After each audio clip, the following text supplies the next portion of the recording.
Good morning and welcome back to channel student. तो आज हम लोग करने वाले हैं क्लास 9th का मैथ का सेट 3। ठीक है, सेट 1 सेट 2 ऑलरेडी कंप्लीट हो चुका है। तो आप लोग जा करके मेरे प्लेलिस्ट पे 9th क्लास का मॉडल पेपर सॉल्यूशन का एक प्लेलिस्ट है, उस पर जा करके आप लोग देख सकते हैं।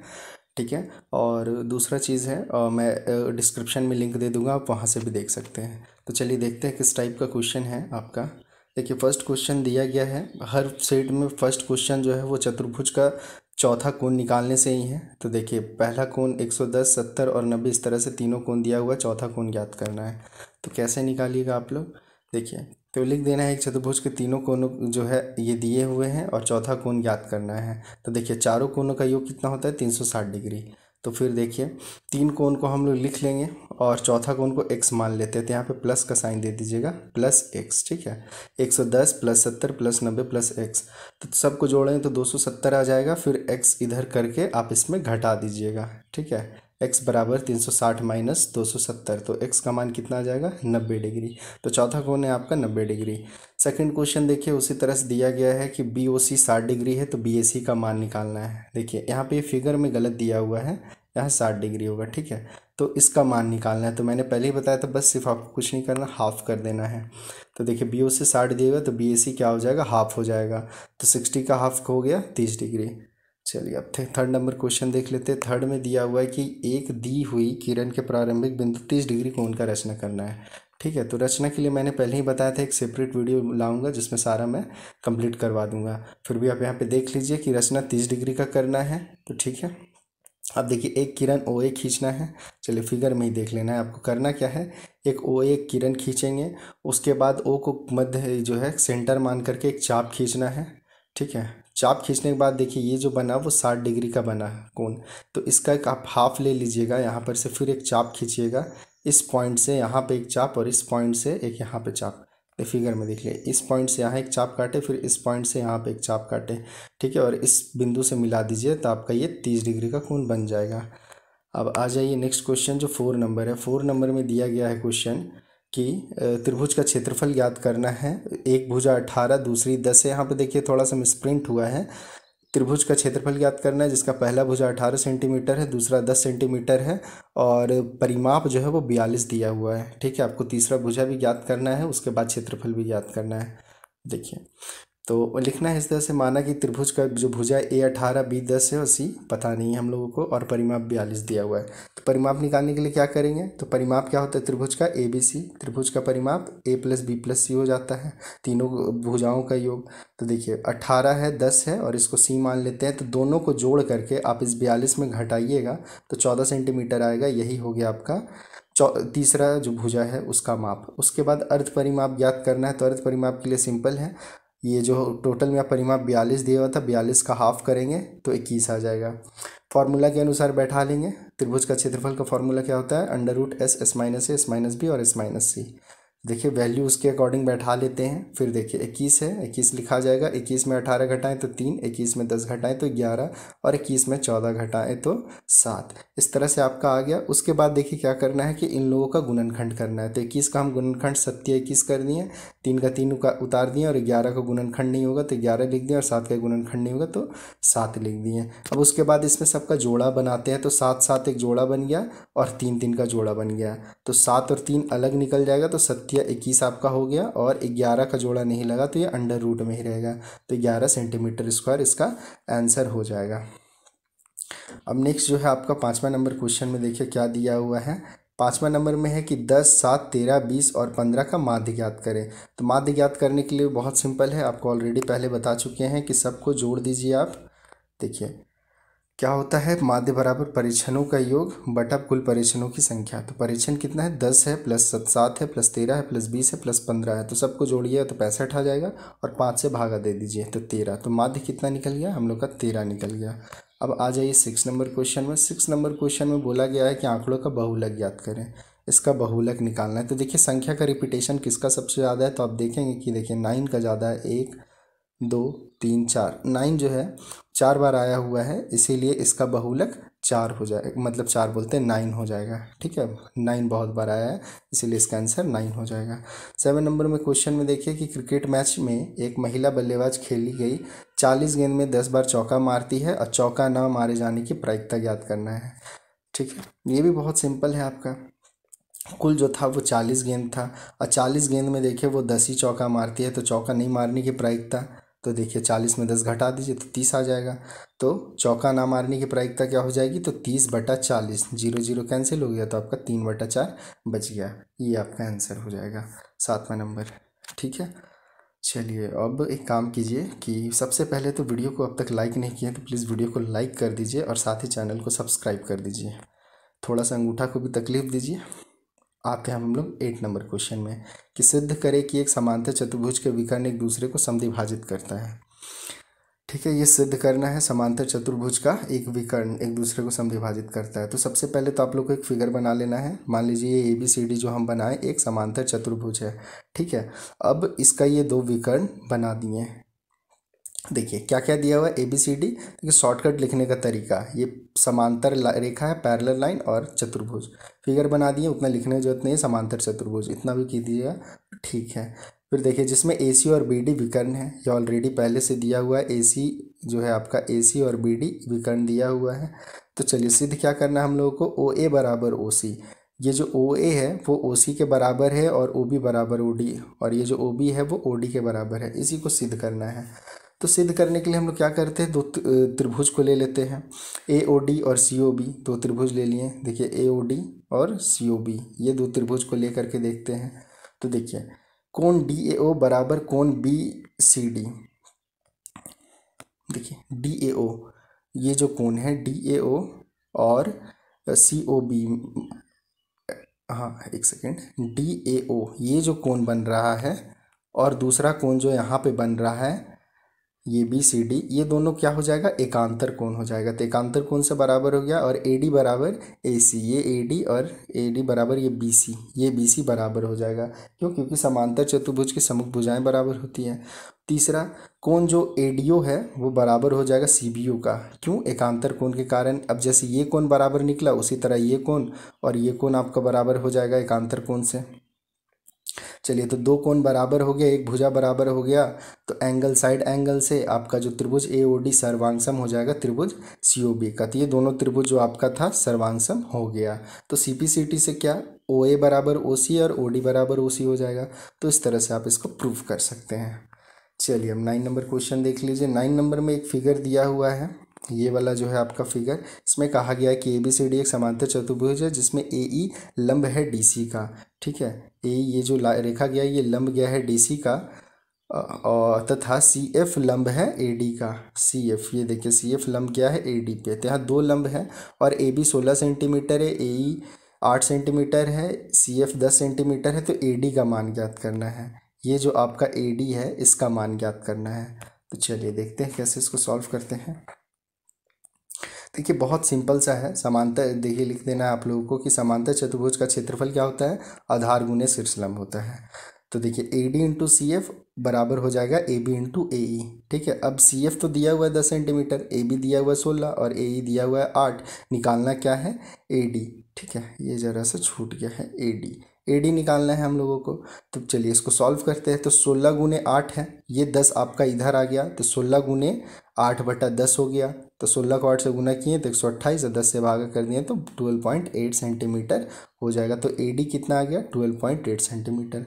इस तरह से सॉल्व हो जाएगा।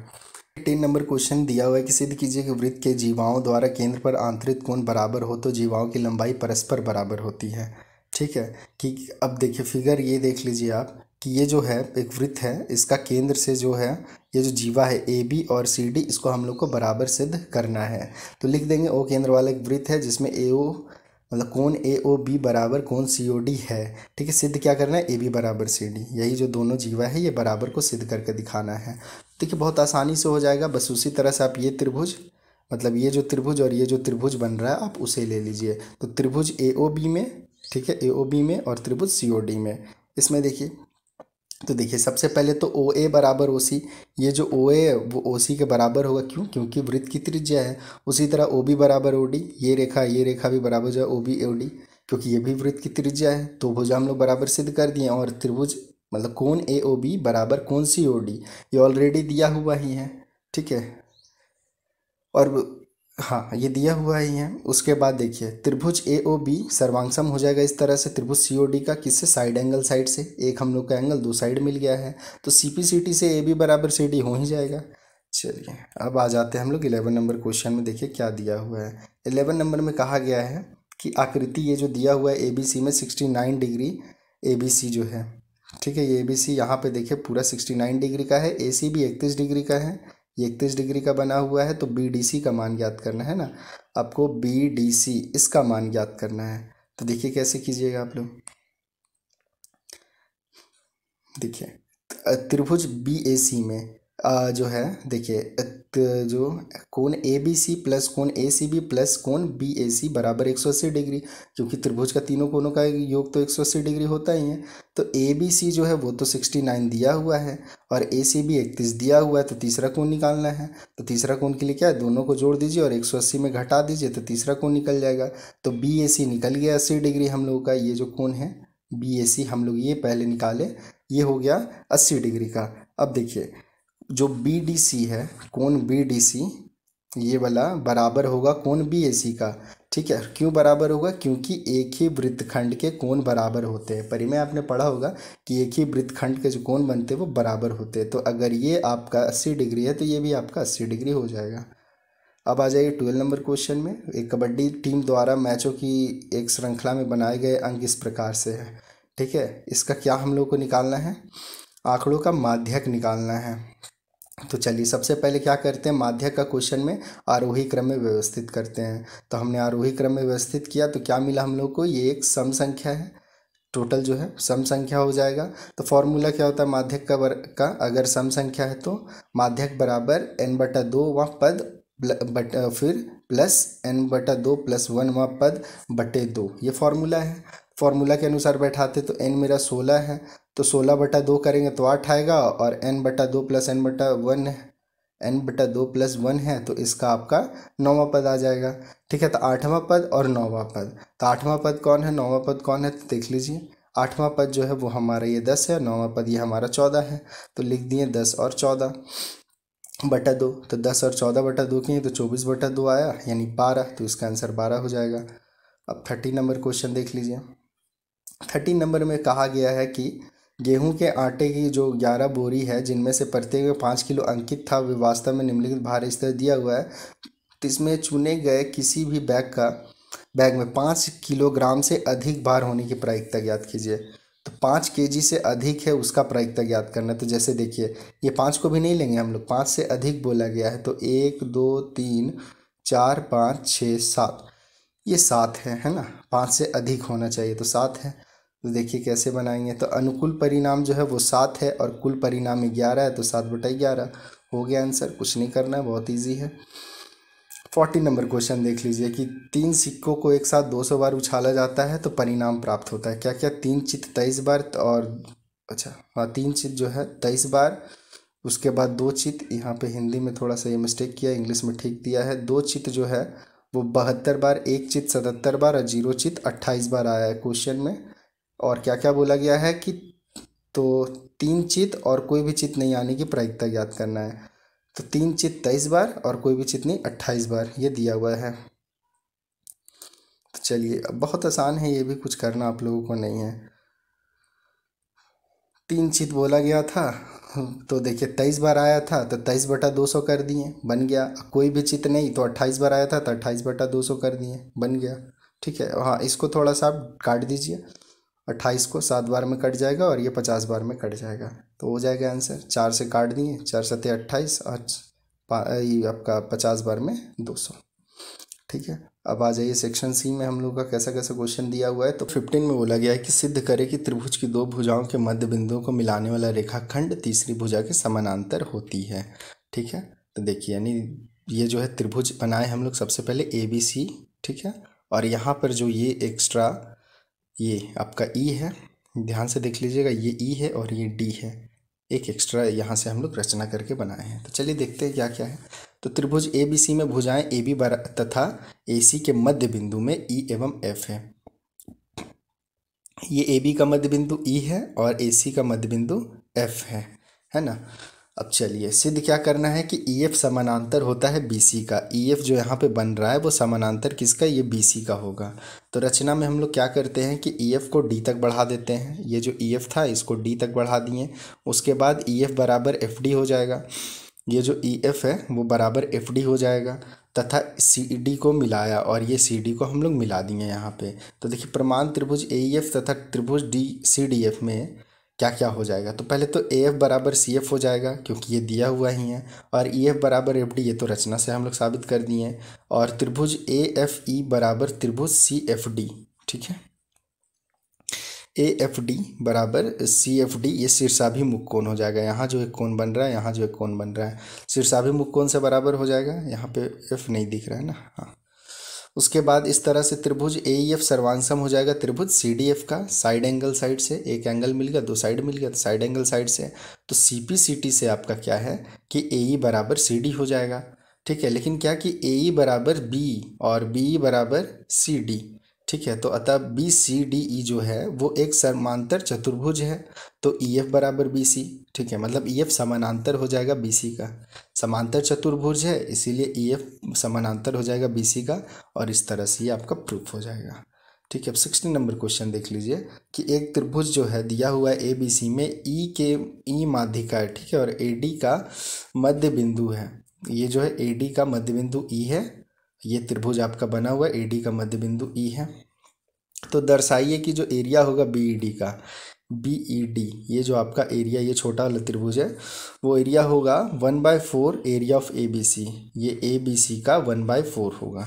इसी को साबित करके हम लोगों को दिखाना है। तो देख लीजिए, तो देखिए जो दिया हुआ है उसको लिख देंगे, उसके बाद सिद्ध क्या करना है ये तो पता ही है। जो एरिया है बी ई डी का वो 1/4 होगा एरिया ए बी सी का। तो प्रमाण में देखिए कि जो एरिया है ए बी डी का आपका, ये बड़ा वाला देख लेते, ए बी डी का एरिया जो है वो बराबर किसका हो जाएगा, ए डी सी का। क्यों बराबर हो जाएगा, क्योंकि ये जो मध्य खींचा गया रेखा है, जो मध्य में खींचा गया है, उसी से वो आधा आधा दोनों त्रिभुज को दो भाग में बांट रहा है, इसीलिए इसका एरिया और इसका एरिया तो बराबर होगा। तो देखिए ए बी डी में और क्या लिख सकते हैं कि ए बी सी का आधा है एरिया, जो है आपका ए बी डी का जो है वो हाफ हो जाएगा ए बी सी का, ठीक है। ये समीकरण 1 बना देते हैं हम लोग। उसके बाद देख लीजिए, तो चूंकि ए बी डी में बी ई माध्यिका है ना, तो एरिया जो है बी ई डी का बराबर हो जाएगा एरिया बी ए ई का। और फिर अगर ये लिख देते half area of A B D, तब देखिए 1/2 गुने 1/2 ए बी सी, तो 1/2 गुना कर दिए तो 1/4। तो इस तरह से बी ई डी का जो एरिया है वो 1/4 हो जाएगा area of A B C. इस तरह से आप इसको सिद्ध कर देंगे। 70 नंबर क्वेश्चन में देख लीजिए कि एक त्रिभुज है ए बी सी की रचना करना है, जिसमें क्या है आपका 8 सेंटीमीटर का बी सी है, कोण बी जो 45 डिग्री है, और ए बी माइनस ए सी जो होगा वो होगा 3.5 सेंटीमीटर। इस तरह से एक रचना करना है, ठीक है। आप चाहें तो यहाँ से देख लीजिए, रचना जो करना है वो लिख दिए पूरा स्टेटमेंट, क्या करना है त्रिभुज ए बी सी का। तो देख लीजिए, रेखाखंड एक लेंगे हम लोग 8 सेंटीमीटर का, जैसा कहा गया था एक रेखाखंड लेना है। हाँ, उसके बाद बिंदु बी से बी सी पर कोण जो है 45 डिग्री का बनाएंगे, और बी एक्स में जो है बी डी बराबर 3.5 सेंटीमीटर पे काट देंगे, और सी डी को मिला देंगे। तो सी डी को लंबसम द्विभाजक जो खींची हुई जो बड़ी है बी डी को ए पर काटता है, और ए सी को मिला देंगे। तो इस तरह से आपका ए बी सी एक त्रिभुज बन जाएगा, ठीक है। अगर आप लोग ये समझ गए हो तो ठीक है, अगर नहीं समझ रहे हैं तो कमेंट कर दीजिएगा, हम इसका सेपरेट वीडियो में सारा एक्सप्लेन कर देंगे फिर से सारा रचना वाला। चलिए अब आ जाइए नेक्स्ट नंबर क्या है, 18 नंबर क्वेश्चन है कि त्रिभुजाकार भूखंड है, अनुपात में दिया हुआ है 12:17:25, और परिमाप दिया हुआ है, तो क्षेत्रफल निकालना है आपको। देखिए पहले भी मैं बताया हूँ, ये क्वेश्चन हमको लगता है सेट 1 में भी इस टाइप का आया था। कुछ नहीं करना है, जो 12, 17, 25 किया हुआ है सबको x बना दीजिए, है ना, 12x 17x और 25x, इस तरह से आप लिख दीजिएगा। ABC कितना है 540, ठीक है। तो सबका वैल्यू पुट किए तो 54x आ गया बराबर 540, तो x बराबर 540 बटा 54, तो 10 x का मान 10 निकलेगा। तो अब सबका वैल्यू बैठा दीजिए। a 12x था तो 12x मतलब 12 गुना 10 यानी 120, उस तरह से 170, ये 250 निकल गया। अब अर्ध परिमाप निकालने की बात कही गई है, तो 540 तो है, तो 540 को 10 से बहा करके 270 अर्ध परिमाप निकल जाएगा। अब अर्ध परिमाप निकाल दिए तो फिर क्षेत्रफल, फॉर्मूला तो जान रहे हैं, फॉर्मूला के अनुसार सबका वैल्यू बैठा देंगे। अब जब सॉल्व करेंगे तो देखिए ये 270 में 120 घटाएं 150, 270 में 170 घटाएं 100, 270 में 250 घटाएं तो 20 आ गया। अब सबका गुणनखंड कर देते हैं। अब जैसा कीजिए सब चलेगा, यहाँ ये थोड़ा सा शॉर्टकट किया गया है। 270 का देखिए 9 तिया 27 गुने 10, 3 पचे 15 गुने 10, 10 गुने 10 100 और 4 पचे 20, ठीक है।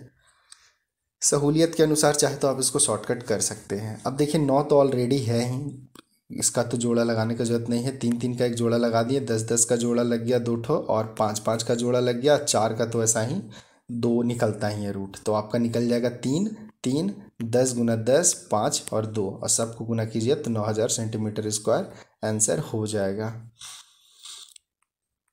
अब देख लीजिए आप 18 नंबर भी हो गया। 19 नंबर क्वेश्चन देखिए, तो एक आंकड़ा दिया हुआ है, बंटन सारणी बनाना है, बता दिया गया कैसे लीजिए आप 30 से 40, 40 से 50, इसी तरह से करते हुए लेते आना है। ये पूरा आंकड़ा दिया हुआ है। चलिए देखिए इस तरह से आप कर लीजिएगा। वर्ग अंतराल जो बोला गया 30 से 40, तो इस तरह से करते करते आप पूरा ले जाइए। 30 से 40, 40 से 50, 50 से 60, 70, इस तक करते करते 100, 110 से 120 तक। अब आ जाइए सबका बारंबारता, तो आप गिनिएगा उसमें। तो 30 से 40 जो आपका 3 बार आएगा, 40 से 50 6 बार, 50 से 60 3 बार, 60 से 70 6 बार, 70 से 80 5 बार, 80 से 90 2 बार, और 90 से 100 2 बार, और 100 से 110 2 बार, और 110 से 120 1 बार आया, ठीक है। कुल जोड़िए तो आपका 30 आ जाएगा। अब चलिए इसको मिलान चिन्ह बनाना है, तो 3 है तो 3 लाइन खींच दिए, 6 है तो 1 2 3 4, और ये कटा 5 और एक एक्स्ट्रा 6, इसी तरह से आपको बना लेना है। तो आपका जो सेट 3 है फाइनल मैथ का सेट 3 ये भी कंप्लीट हो गया। अब बस आप लोग काम करना है इतना ही। बस वीडियो अच्छा लगा तो वीडियो को लाइक शेयर ज़रूर कर दें अपने फ्रेंड लोगों के पास। और अब बचा जो भी, हमको तो नहीं लगता कुछ बचा हुआ है, बचा हुआ सिर्फ संस्कृत है, तो संस्कृत का भी एक सेट ऑलरेडी बना चुके हैं, एक दो सेट और है, उसको भी जल्दी बना के ख़त्म कर देंगे। बस वीडियो को लाइक शेयर कर दीजिए, और अब तक चैनल को सब्सक्राइब नहीं किया तो सब्सक्राइब कर दीजिए। आप लोग की जानकारी के लिए बता दूं 9th का जो है आप लोगों का रूटीन आ चुका है, तो बस उसको भी जा करके देख लें और एग्ज़ाम के लिए प्रिपेयर हो जाएं। चलिए तो फिर मिलते हैं हम लोग नेक्स्ट वीडियो में, तब तक के लिए बाय एंड टेक केयर।